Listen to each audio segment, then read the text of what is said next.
dans Affaires sensibles, l'histoire d'un mystère dramatique.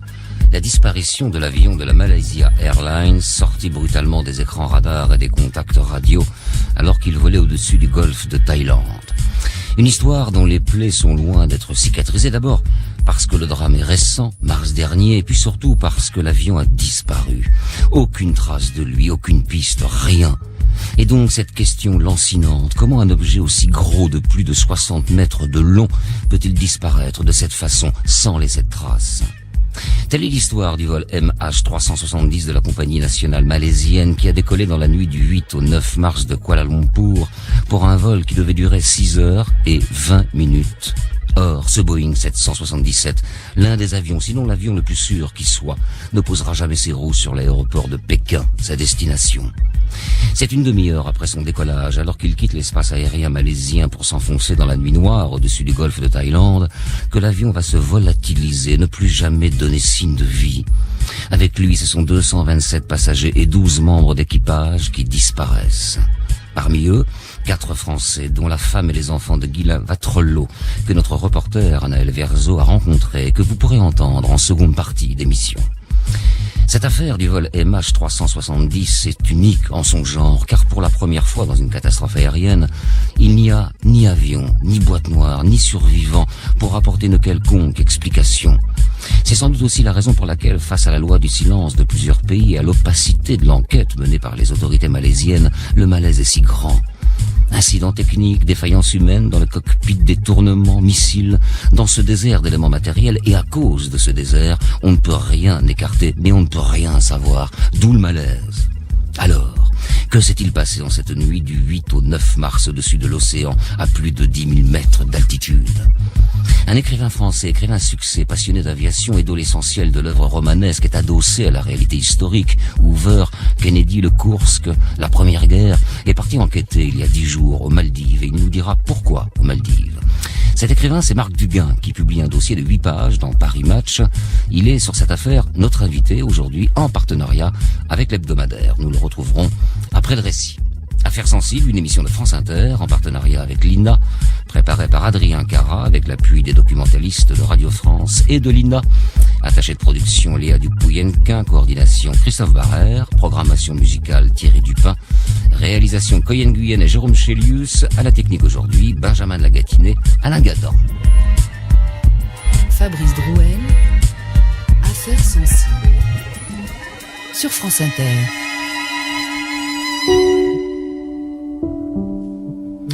Avant l'épisode de la disparition du MH370, la compagnie aérienne Malaysia Airlines, fierté du pays, a une réputation qui la hisse parmi les meilleurs au monde en termes de satisfaction de ses passagers. On la retrouve ainsi estampillée 5 étoiles à partir de 2009 au prestigieux classement Skytrax.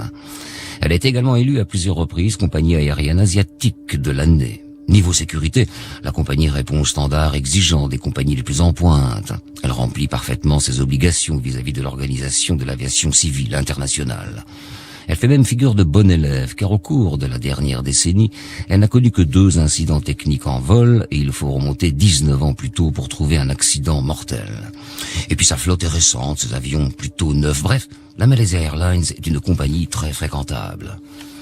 Long courrier vers l'Europe, le Moyen-Orient ou les États-Unis, Malaysia Airlines arrose aussi toute l'Asie avec des vols moyens courriers.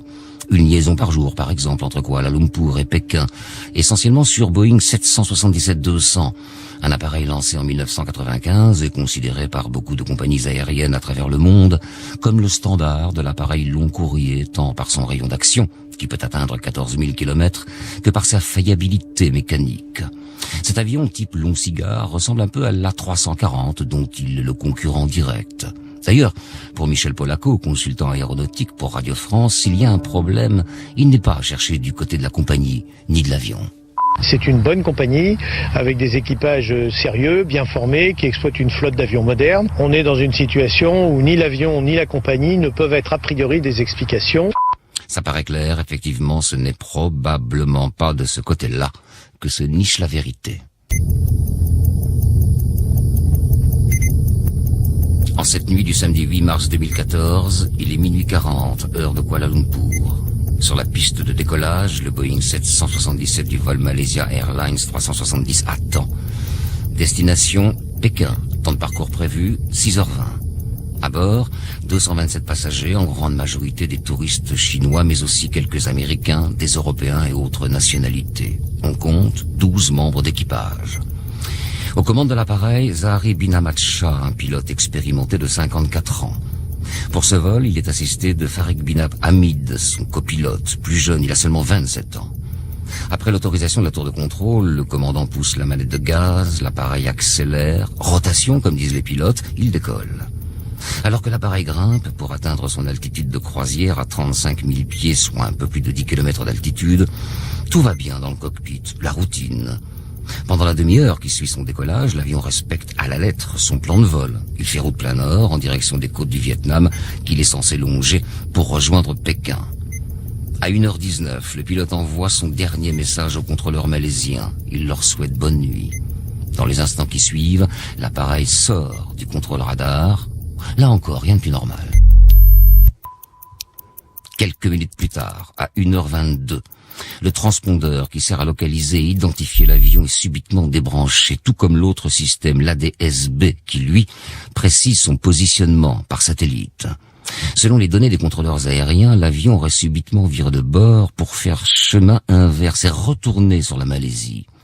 En inclinant le manche, le pilote aurait emmené l'avion à 45 000 pieds, ce qui a fait dire par la suite qu'il y avait eu un incident technique à bord ou une tentative de détournement.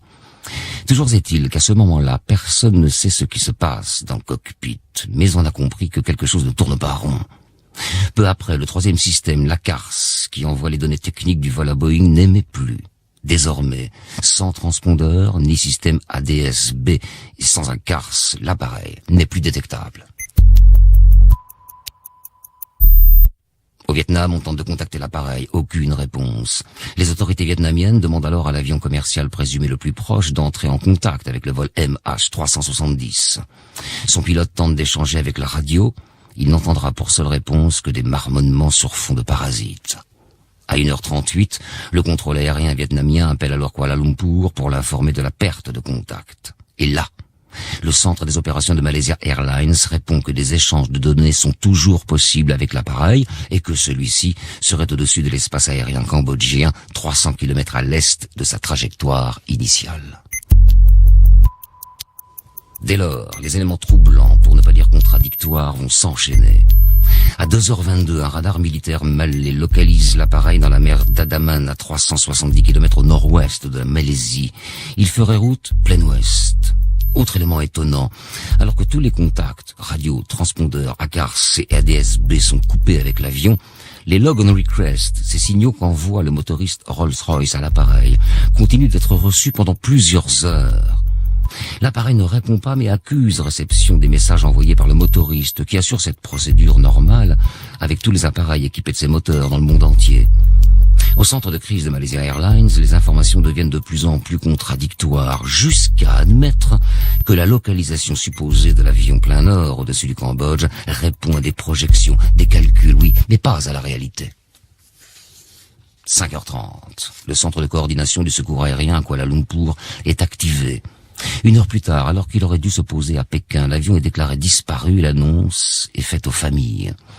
À 7h13, enfin, on informe la presse.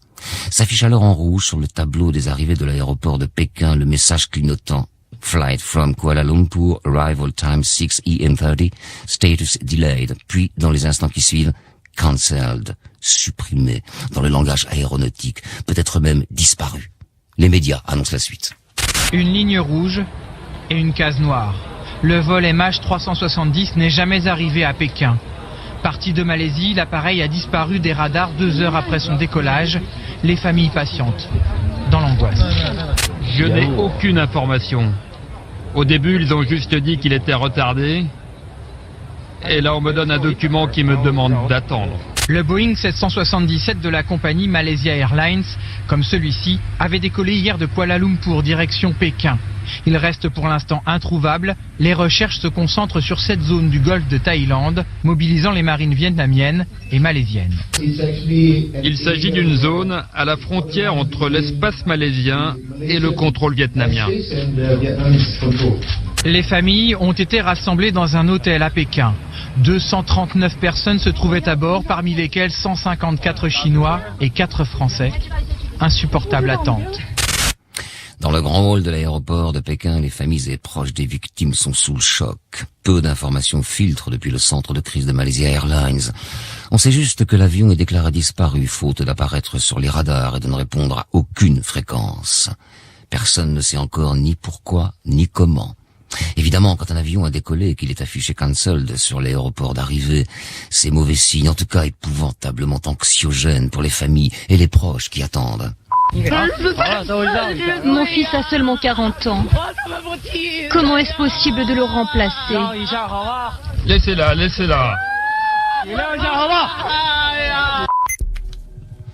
Pourtant, élément très surprenant et qui ne sera rendu public que bien plus tard, l'appareil déclaré disparu depuis près d'une heure reçoit encore à ce moment-là les fameux signaux log on request venant du motoriste pour avoir des informations sur les moteurs via satellite. Le vol MH ne répond pas mais confirme par un dernier signal de faible intensité enregistré à 8h19 et 37 secondes avoir reçu le message. Dans les heures qui suivent, les autorités vietnamiennes et malaisiennes lancent une première opération de recherche dans la mer du Golfe de Thaïlande. À Kuala Lumpur, par la voix de son Premier ministre, la Malaisie se refuse pour l'instant à tout commentaire, mais précise que les communications ont été perdues lorsque l'avion est passé dans l'espace aérien vietnamien. Pendant ce temps, sur zone, plusieurs navires militaires croisent et recherchent d'éventuels débris. Tandis que dans le ciel, les avions de reconnaissance vietnamiens qui quadrillent le secteur identifient, eux, un élément suspect.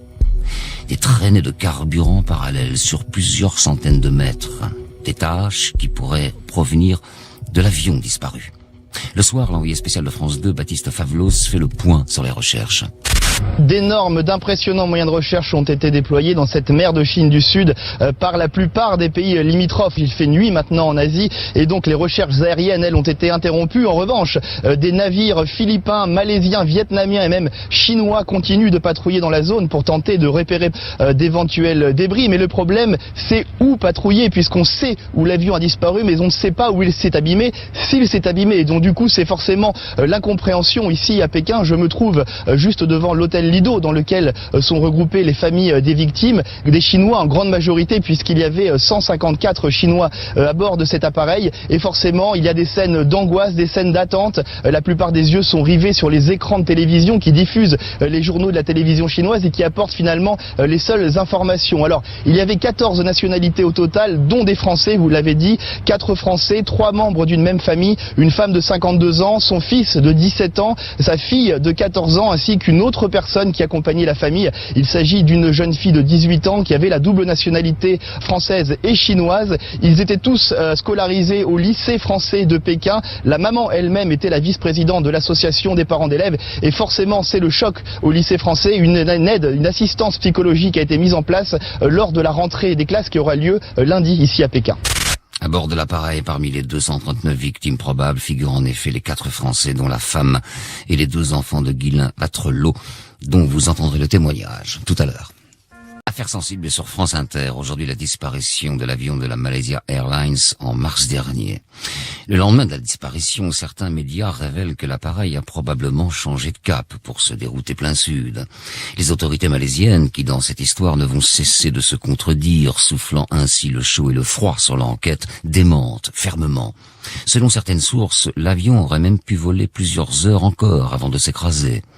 Alors que le flou s'épaissit, le général Rodzali Daoud, chef de l'armée de l'air malaisienne, confirme enfin que le périmètre de recherche est agrandi. Nous avons regardé les informations enregistrées par le radar et nous nous sommes rendus compte qu'il existe une possibilité réelle que l'avion ait fait demi-tour. Faire demi-tour signifie dévier du chemin de vol et revenir en arrière. Donc, pour cette raison, la zone de recherche a été élargie au moment où je vous parle à la mer de Chine méridionale. Et nous avons déjà demandé à nos amis indonésiens de nous assister dans cette tâche. Les recherches s'orientent vers l'océan Indien, la mer d'Andaman, mer de Chine méridionale. Elle mobilise d'importants moyens matériels et humains. Il faut dire que la zone à couvrir est énorme, près de 90 000 km², la superficie d'un pays comme le Portugal. Jeanne Assouli, reporter pour France 3, commente cet énorme dispositif déployé dans le golfe de Thaïlande. Une véritable armada à la recherche du Boeing disparu. 40 navires, 22 avions et hélicoptères de toute la région sont à la recherche du vol MH370 sur une zone désormais élargie. En fin d'après-midi, l'aviation vietnamienne aurait repéré des débris au large de l'île de Thoshu, où hier des traces d'hydrocarbures avaient été repérées. Le mystère plane toujours sur l'origine de la disparition de l'avion. A-t-il décroché pour s'abîmer en mer? A-t-il explosé en vol? Autant de questions pour les enquêteurs qui évoquent une possible désintégration en plein vol. Au fur et à mesure, la zone de recherche s'agrandit, se déplace, un peu comme si l'on recherchait une aiguille dans une botte de foin, à ceci près que l'aiguille mesure 63 mètres. Alors, on le retrouvera, forcément. C'est ce que tout le monde pense à ce moment-là. Dès lors, la presse fait l'écho de plusieurs hypothèses qui amènent de nouvelles questions. D'abord, quand un avion disparaît, par réflexe, on explore la piste terroriste. Et dès le lendemain de la disparition de l'avion, les autorités malaisiennes ouvrent une enquête pour acte terroriste, précisément. Car il se trouve que 2 passagers munis de faux passeports, l'un italien et l'autre autrichien, auraient embarqué en Thaïlande, puis à bord de l'appareil à Kuala Lumpur. L'italien, dont le passeport a été volé, témoigne d'ailleurs face aux caméras. Il n'était pas à bord. J'ai demandé à mes amis pourquoi ils s'inquiétaient autant pour moi. On m'a dit, regarde sur Internet, il parle d'un Italien disparu. J'ai dit, c'est impossible, je suis en Thaïlande. Les États-Unis envoient sur place des agents du FBI. Après enquête, la piste terroriste vacille. Interpol révèle en effet que les 2 individus présents à bord de l'appareil étaient des clandestins iraniens et qu'ils ne sont pas fichés ni chez eux ni dans les fichiers de la CIA. En tout cas, pas comme des individus recherchés ou dangereux. Rien d'autre ne sera rendu public sur cet aspect de l'affaire, si ce n'est que beaucoup commencent à s'interroger. Comment dans un grand aéroport international, des passagers ont-ils pu embarquer à bord d'un avion avec des passeports déclarés volés? Les autorités malaisiennes ont-elles failli à leur devoir de contrôle et de sécurité, ou bien cache-t-on délibérément la vérité sur l'identité de ces 2 personnes? Quelques jours plus tard, des experts de Boeing se rendent sur zone. Et on apprend après analyse que les nappes de carburant découvertes par l'avion vietnamien correspondent en fait à celles d'un pétrolier qui a dégazé pour ventiler ses cuves. Dans le même temps, Chinois et Américains mobilisent plusieurs satellites afin de passer la zone au peigne fin. Le mercredi 12 mars, 4 jours après la disparition, Pékin annonce avoir identifié des débris qui pourraient appartenir à l'avion disparu. Théorie démentie par la marine vietnamienne qui se rend sur place quelques heures plus tard, elle aussi. Alors que les recherches sont de nouveau au point mort, élément nouveau.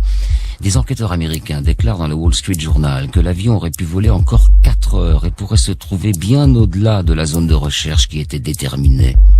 À Kuala Lumpur, comme on le fait depuis le début, on dément. Près d'1 semaine vient de se dérouler depuis la disparition de l'avion. Il n'y a toujours aucune piste probante. Du côté des familles, la colère s'ajoute à l'angoisse. Beaucoup sentent qu'on veut leur cacher la vérité. Mais quelle vérité?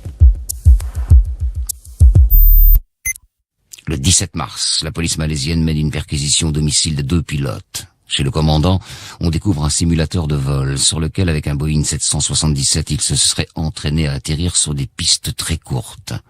Dans la presse européenne et américaine pointe alors la piste d'un détournement islamiste car les pilotes étaient musulmans.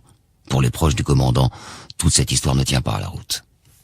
Je l'ai vu il y a moins d'1 semaine avant le décollage. Je l'ai vu rapidement, mais il m'a semblé comme d'habitude. C'est un homme jovial, qui aime les gens. Faire quoi que ce soit qui pourrait faire du mal à plus de 200 personnes et leurs familles, non, ça ne lui ressemble pas. Même perquisition menée chez son copilote. Bon, rien de spécial. Il a bien quelques fautes de conduite à son dossier, mais rien de plus. Non, ces 2-là n'ont pas un profil de terroriste. Encore moins de pilote kamikaze. Autre élément troublant, celui-là. Des familles et des proches des disparus signalent aux autorités chinoises qu'ils ont vu la tonalité lorsqu'ils appellent sur des téléphones. Ils l'ont entendu, cette tonalité. Ils ont appelé sur des téléphones de passagers de l'avion. Certains téléphones sont encore connectés sur les réseaux sociaux plusieurs heures après la disparition de l'appareil. Cet épisode a alimenté beaucoup de spéculations, notamment celle selon laquelle l'appareil se serait posé quelque part. Il n'en reste pas moins que, d'un point de vue technique, il est possible qu'un téléphone sonne toujours bien qu'il soit éteint. Une histoire de couverture de réseau un peu compliquée, pas forcément déterminante, mais qui a nourri la machine à fantasmes. En tout cas, l'épisode des téléphones portables qui continue de sonner a mis le feu aux poudres en Chine, où plusieurs dizaines de personnes se sont rassemblées pour protester devant l'ambassade de Malaisie à Pékin. Devant les journalistes, ils réclament la fin des mensonges. Ils nous cachent tellement de choses. Et même s'il n'y a pas de preuve que l'avion se soit crashé, eux, ils nous disent que les recherches sont terminées et que personne n'a survécu. Il n'y a aucune preuve. Moi, je demande à voir ce qu'ils ont. Ils n'ont même pas de données, ni même fait d'analyse pour affirmer qu'il s'est crashé. Enfin, il y a la question de la cargaison de l'appareil. Les bordereaux sont à moitié remplis. Et il semble qu'on ait chargé plusieurs caisses de piles au lithium dans les soutes du 777 avant son envol de Kuala Lumpur. Ces mêmes piles au lithium que l'on retrouve dans nos téléphones ou tablettes peuvent se révéler hautement instables si elles sont mal transportées. Exemple probant, celui de l'incendie d'un avion d'UPS en 2010 à Dubaï. Il avait provoqué la mort de l'équipage et la destruction de l'appareil. Une vraie question, celle de la cargaison. Nous y reviendrons. France Inter, affaires sensibles, Fabrice Drouel. Aujourd'hui, la disparition de l'avion de la Malaysia Airlines. Notre invité, c'est Marc Duguin, l'écrivain Marc Duguin, écrivain, enquêteur. Pour le coup, il a enquêté, il continuera d'enquêter sur cette affaire. Nous le retrouvons dans quelques minutes.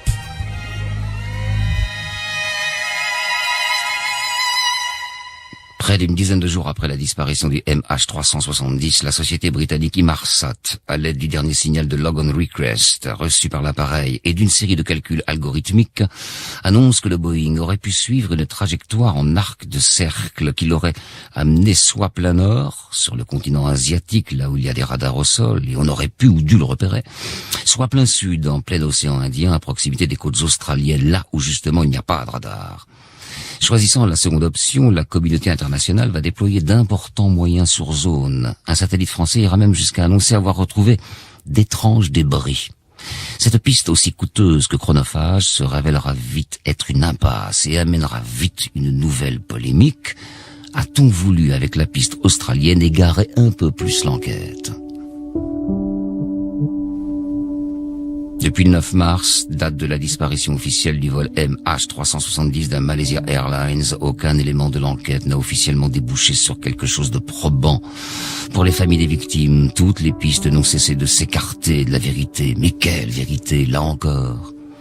Pour tenter de faire avancer les choses, une plainte a été déposée en France et une aux États-Unis pour que la justice soit saisie et que de nouveaux moyens soient mis à disposition pour faire la lumière sur cet événement. Car pour la première fois dans l'histoire du transport aérien, 9 mois après une catastrophe aérienne, l'appareil n'est toujours pas retrouvé. Ce qui pour les proches des victimes est forcément une double peine.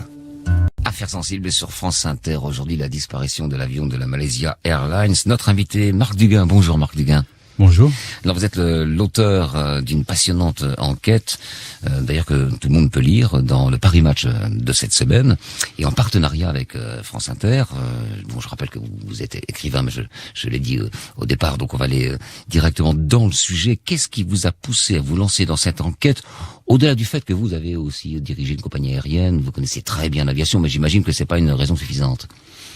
C'est pas une raison suffisante, mais c'est une raison au départ, parce que comme j'étais dirigeant responsable d'une compagnie, je sais ce que c'est que la menace d'un accident sur une compagnie et la tragédie que ça représente. Bien que j'en ai pas eu dans ma propre compagnie, mais j'ai pu voir tous les accidents pendant la période dans laquelle j'étais en fonction. Et évidemment, j'ai été interpellé par cette disparition qui me paraissait invraisemblable. C'est-à-dire qu'un avion de cette taille, vous l'avez dit, 63 mètres, le meilleur avion du monde, que moi je considère personnellement comme le meilleur avion du monde, qui disparaît totalement des écrans, on retrouve rien. Enfin, a priori, on retrouve rien. Et donc ça me paraissait tellement énorme. Et puis Paris Match m'a proposé cette enquête avec les moyens qui sont les leurs, qui sont assez rares aujourd'hui. C'est-à-dire vraiment la possibilité d'aller sur place, de rencontrer les bonnes personnes. Donc moi je suis parti. J'ai commencé directement par pour moi, il y a deux choses dans un accident. Est-ce qu'il y a des débris? Est-ce qu'il y a des témoins? Alors, des témoins, c'est souvent assez rare. Et là, il y avait une piste qui est intéressante, qui est celle des Maldives, où il y a, entre 5 et 10 personnes, selon les informations qui ont été divulguées, qui auraient vu passer un avion énorme à basse altitude, à une heure qui correspond tout à fait à l'heure à laquelle il aurait pu passer, et qui fait un virage au-dessus d'une île qui s'appelle Ouda Ouvadou, et qui ensuite prend la direction de Diego Garcia, qui est la base militaire américaine en plein milieu de l'océan Indien, base dont il faut juste dire 2 mots, c'est que c'est une base absolument extraordinaire en termes de renseignement, c'est-à-dire que c'est là que se fait le renseignement sur les satellites, c'est là que se fait le renseignement sur les câbles sous-marins, donc c'est une base opérationnelle très très forte, qui est vraiment une base arrière de la guerre dans le Golfe Persique. Et il faut pas s'en approcher. Alors il faut pas s'en approcher, ça c'est la première chose. La deuxième, c'est que moi, quelque chose qui m'étonne, parce qu'il y a une déclaration de Keith Alexander, qui est le patron de la NSA, donc la grande agence de renseignement américaine, qui dit aujourd'hui, parce qu'il est un peu vantard ce monsieur, il dit aujourd'hui, il n'y a pas un objet de la taille et du poing d'un être humain qui peut échapper à notre contrôle sur la Terre. Moi, je prends acte. Alors comment se fait-il qu'un objet de 63 mètres, dans une zone aussi sensible, puisque on est tout à fait dans le périmètre de cette base, ait pu échapper à la surveillance américaine? Et évidemment, on n'a pas de réponse. Alors, oui, pardon. Donc oui, j'ai été voir. Donc de fait, je suis parti aux Maldives parce que les Maldives, c'est pas que des centres de vacances, enfin des îles paradisiaques, c'est aussi des îles où vivent des gens où il n'y a pas d'étrangers. Et c'est dans cette île que j'ai rencontré ces témoins, qui me sont apparus extrêmement sincères. C'est pas des témoins qu'on paye, c'est pas ces gens qui n'ont aucun intérêt, qui m'ont simplement dit on n'a jamais vu un avion de cette taille passer au-dessus de notre île. Et l'armée des Maldives, puisqu'il y a une armée aux Maldives, a reconnu qu'il n'y avait absolument aucune raison, compte tenu du trafic aérien au-dessus des Maldives, qu'il y ait un avion qui passe là, à ce moment-là, ce jour-là. Alors évidemment, ce que vous nous dites nous fait penser que cet avion se serait approché de cet endroit. Il ne faut pas s'approcher. Que peut-être il aurait été abattu. C'est ça. Est-ce que derrière il y a cette hypothèse-là? Mais bien sûr qu'il y a cette hypothèse-là. En même temps, moi je suis pas non plus pour exacerber des théories complotistes. Je dis que c'est une possibilité. C'est-à-dire que s'il y a eu un détournement terroriste et que l'idée était d'écraser l'avion sur Diego Garcia, sachant qu'on a vu cet avion passer au-dessus des Maldives, faire un virage qui correspond exactement à l'angle qui permet d'aller vers Diego Garcia, qui passe en très basse altitude pour échapper au radar, là, on commence à se dire, c'est une possibilité. Maintenant, je n'ai pas plus de preuves que ça. Bien sûr. En revanche, il y a une deuxième chose qui m'a intrigué, c'est qu'on a trouvé quelque chose qui ressemblait à un extincteur de Boeing sur une plage plus au nord, à Barra, une île qui est pas très accessible. Et donc, évidemment, j'ai mené mon enquête là-bas. J'ai vu les photos.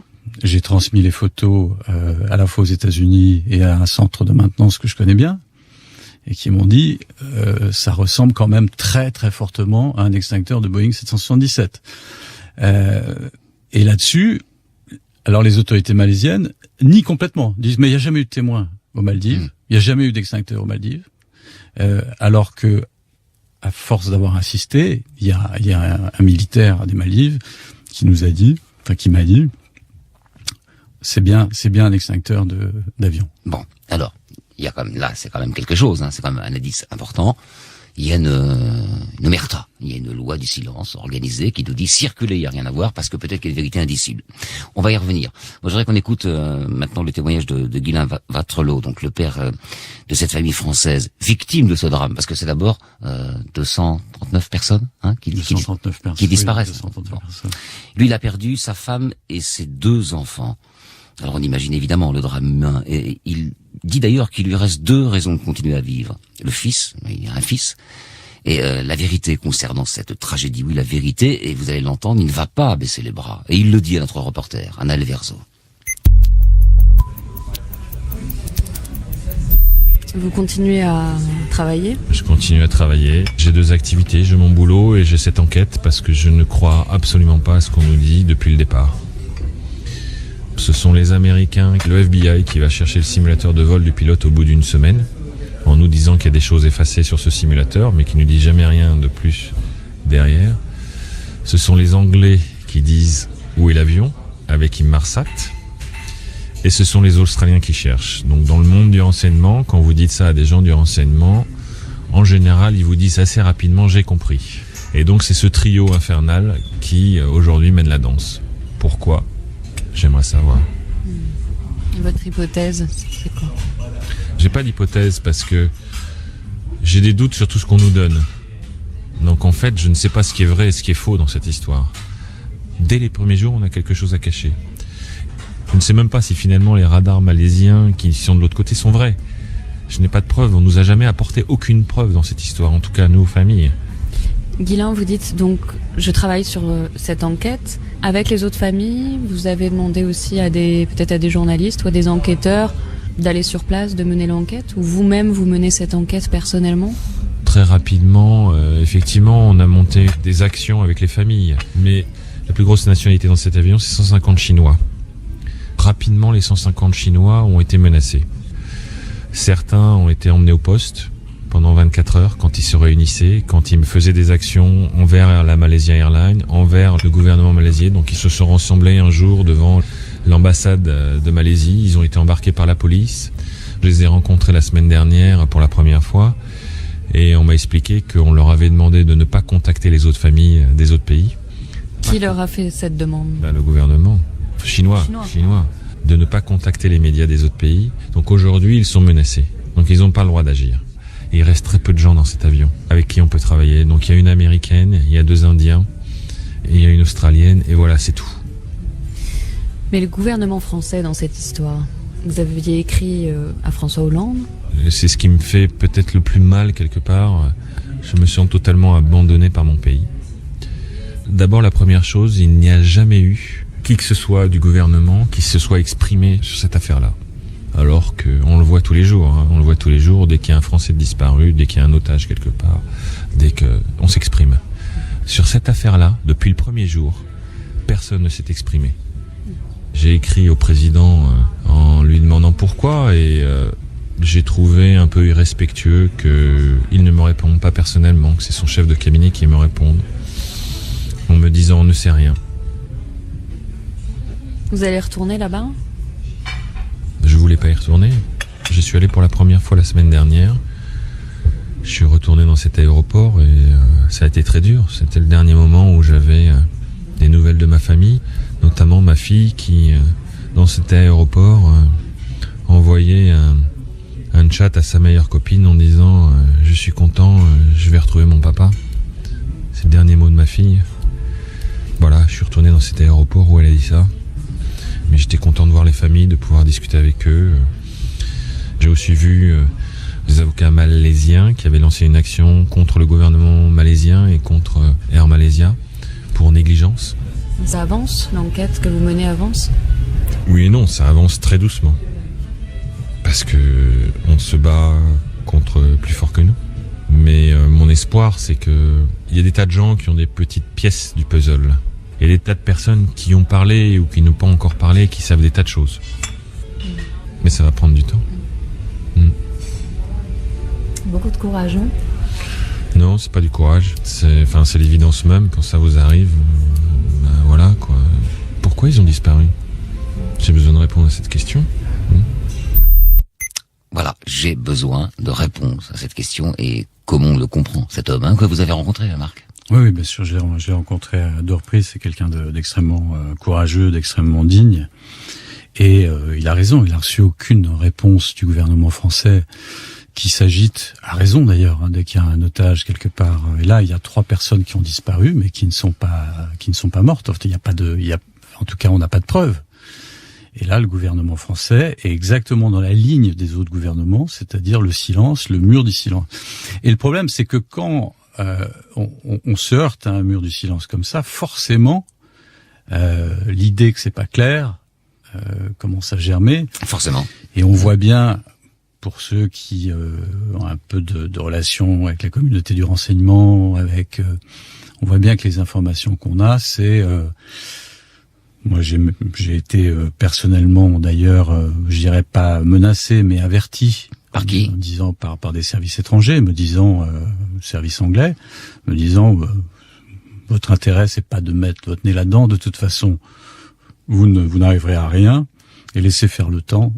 Et avec le temps, les choses finiront par s'arranger. Donc ça fonctionne pas. Ça on peut pas accepter ça dans une démocratie. Bien sûr. Les Anglais, justement. Quel rôle ils jouent, Inmarsat? Les Anglais sont très présents. Alors, ce qui est très intéressant, c'est que à cause de ce long on request, qui est donc ce contact entre l'avion et les moteurs, le motoriste, c'est-à-dire Rolls-Royce. À partir de là, c'est-à-dire que le motoriste envoie un signal, l'avion accuse réception, mais répond pas. Donc, à partir de là, ils sont donc Inmarsat, cette société anglaise qui a ce satellite géostationnaire qui a récupéré les données, adressé ce dont vous parliez tout à l'heure, c'est-à-dire un arc qui est l'arc sur lequel on devrait trouver l'avion. Et c'est à partir de là qu'on a orienté les recherches, à mon avis, n'importe où. Il se trouve que Inmarsat est une société de satellites qui est, on peut le dire, je crois, assez directement, assez liée à la CIA et au monde du renseignement. Donc tout ça semble très très épais. Marc Luguin, on le redit, un avion c'est un objet de 63 mètres, c'est presque un terrain de football, c'est énorme. Colossal. On va pas... Admettons qu'on veuille cacher les éléments matériels de preuve, qu'on veuille cacher les débris. L'avion s'est abîmé. On va pas pouvoir les cacher indéfiniment, éternellement. Il y a même peut-être des privés qui vont tomber dessus, qui vont voir ça. Enfin, c'est une histoire complètement dingue. Sauf si pendant qu'on lance les recherches au mauvais endroit, on ramasse les débris ailleurs et qu'on les stocke quelque part. Ça, c'est une hypothèse aussi qui vaut que ce qu'elle vaut aujourd'hui. Mais peut-être qu'on saura avec le temps. De toute façon, c'est une enquête qui sera très longue. Vous savez, moi, j'ai travaillé sur le cours, j'ai travaillé sur l'affaire Kennedy. L'affaire Kennedy aujourd'hui, avec ce qui se passe avec Cuba, oui, peut-être que ça va ouvrir les vannes, non? Mais encore maintenant, il y a un véritable déni de la réalité et de la vérité. Donc sur cette affaire, je pense que ça sera très long, très difficile, et il faut être assez opiniâtre pour y arriver. Cette histoire des 2 passagers, des 2 passeports, des faux passeports, qu'est-ce que vous en pensez, vous? Ce que j'en pense, c'est que quand on vous dit ces gens-là n'étaient pas fichés au grand terrorisme international, c'est évidemment que quand il s'agit d'agents de services secrets, ils sont pas fichés. Ça paraît évident, oui. Et ça paraît évident. Donc, qui sont ces 2 personnes? Et puis il y a d'autres problèmes qui surgissent. C'est-à-dire qu'il y a le détournement physique. Ça, c'est une chose. On est habitué. C'est le mode habituel. Mais il y a le détournement informatique. À distance. À distance. Aujourd'hui, on est capable de détourner un avion à distance. De l'intérieur de l'avion, bien sûr. Et à distance pour reprendre le contrôle d'un avion qui aurait été détourné par des terroristes. Ça a été ce que Bush, la première chose qu'a dit Bush après le 11 septembre, il faut absolument qu'on soit capable de prendre le contrôle d'un avion si des terroristes s'en sont emparés. Et résultat, aujourd'hui, on est tout à fait capable, technologiquement, Boeing a même déposé des brevets dans ce sens-là, on est tout à fait capable de prendre le contrôle à distance d'un avion. Et donc, si il y avait une attaque terroriste, je pense qu'on aurait été probablement capable aussi de prendre le contrôle de cet avion. Ou alors il a échappé au contrôle des Américains qui ont voulu prendre le contrôle et ça s'est mal passé. Enfin, aujourd'hui, il y a tellement d'hypothèses. Et il y a qu'une seule chose pour moi qui est certaine, c'est qu'on ne sait pas, mais quelqu'un sait. Et ça, j'en ai une certitude absolue. Alors, on va laisser la parole une seconde fois à Guylain Vattrelot. Simplement, si l'avion était vide, on n'en parlerait pas. Et bien, cette affaire, c'est un drame. C'est 239 personnes disparues. C'est ça qu'il faut répéter. Et pour ce qui concerne Guylain Vattrelot, qu'est-ce qu'il y a de pire que de perdre sa femme et ses enfants? On va lui laisser la parole une dernière fois dans cette émission.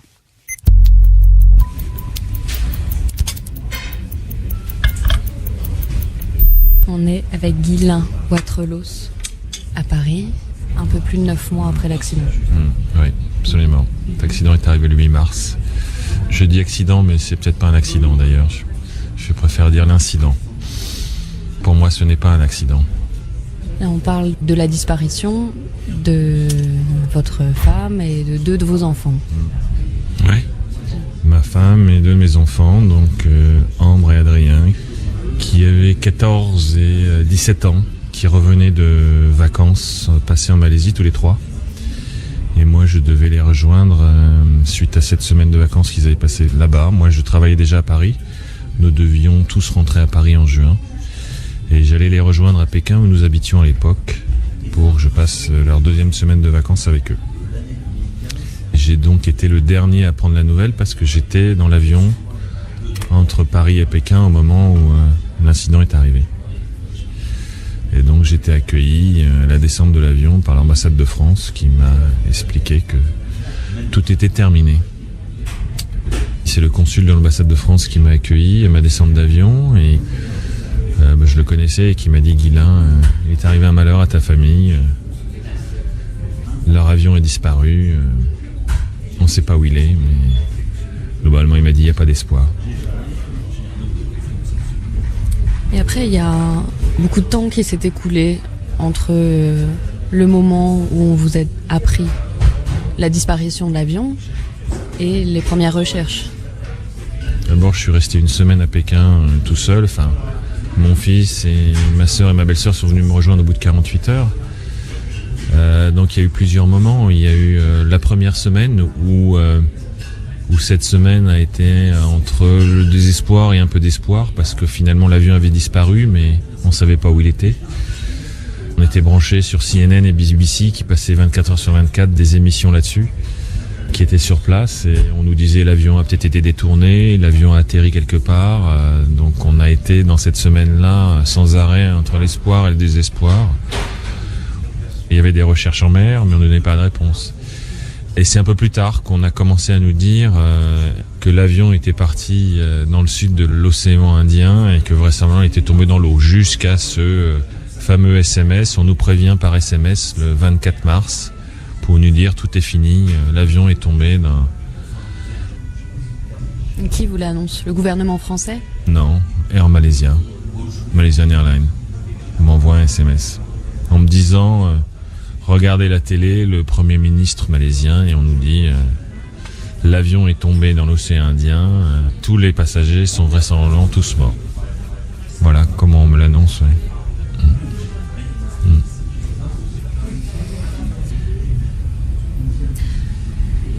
Vous vivez en France maintenant? Maintenant, je vis en France, oui.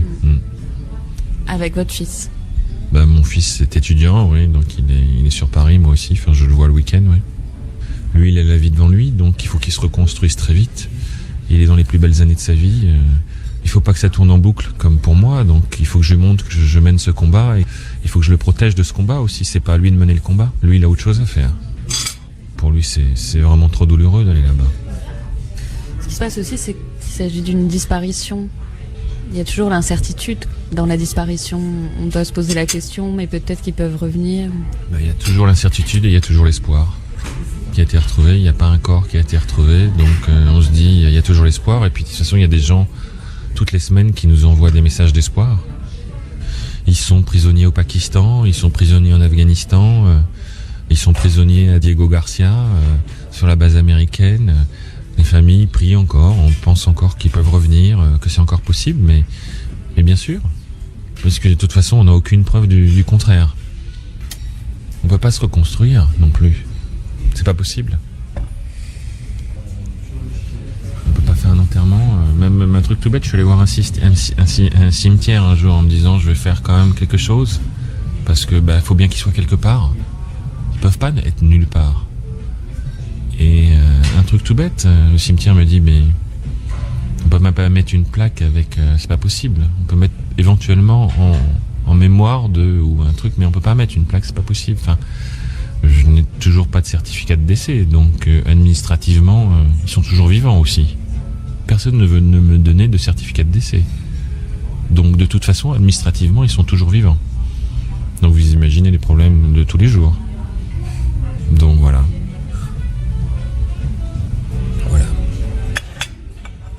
Voilà. Guilain Batrelot, confidence auprès d'Anaël Verzo, un magnifique document de dignité et de force. Marc Duguin, on a éludé, enfin pas éludé, mais on n'a pas abordé la thèse de l'accident. Je reviens sur les piles au lithium. On sait que c'est inflammable, c'est mal conditionné, mal transporté. L'avion aurait-il pris feu à cause des piles au lithium? Oui, il aurait pu prendre feu, il aurait pu y avoir une asphyxie à la fois des passagers et du pilote, et l'avion étant sur pilote automatique aurait continué. Ce qui à mon avis gêne cette thèse, c'est que on ait cette omerta autour, et c'est là où ils se prennent à leur propre jeu, ceux qui ne veulent pas parler. C'est que on sent qu'il y a une telle opacité que si c'était un accident, comme vous l'avez dit, l'avion du PS à Dubaï, bon bah voilà, c'est expliqué. Effectivement, il y a des piles au lithium, c'est plus réglementaire, ils ont fait une erreur, mais là je pense que ça va bien au-delà de ça. Marc Duguin, il nous reste à peine 1 minute. Vous allez continuer l'enquête? Oui, je vais la continuer, d'abord par solidarité et sympathie pour Ghislain Waterloo, qui est extrêmement isolé, qui me dit souvent je crois plus à rien ni à personne, parce que quand il y a un accident comme ça, tout le monde parle. Tout le monde parle, tout le monde sait, tout le monde a quelque chose à dire, et c'est difficile de faire la synthèse, c'est difficile d'avancer, et puis à titre personnel, avec Paris Match, on va continuer cette enquête parce qu'ils ont eu le courage d'aller très loin sur cette enquête qui n'intéressait plus grand monde dans les médias, il faut le dire. Et donc avec eux, je vais continuer jusqu'à ce que, j'espère, on sache la vérité. C'est un droit de suite là que vous exercez, ça s'appelle un droit de suite. Hein. C'est une possibilité de suite. Oui, en tout cas une possibilité de suite. Il me reste à vous remercier, Marc Duguin, remercier également Paris Match pour cette association avec nous, pour cette enquête. Le dernier roman que vous avez publié s'appelait L'Emprise, s'appelait pas L'Emprise 1, mais il aurait pu, parce que je crois qu'il y a L'Emprise 2 qui se prépare pour le mois de mars, c'est ça? Oui, pour le mois de mars. On verra au mois de mars. On verra. Merci Marc Duguin. Merci beaucoup.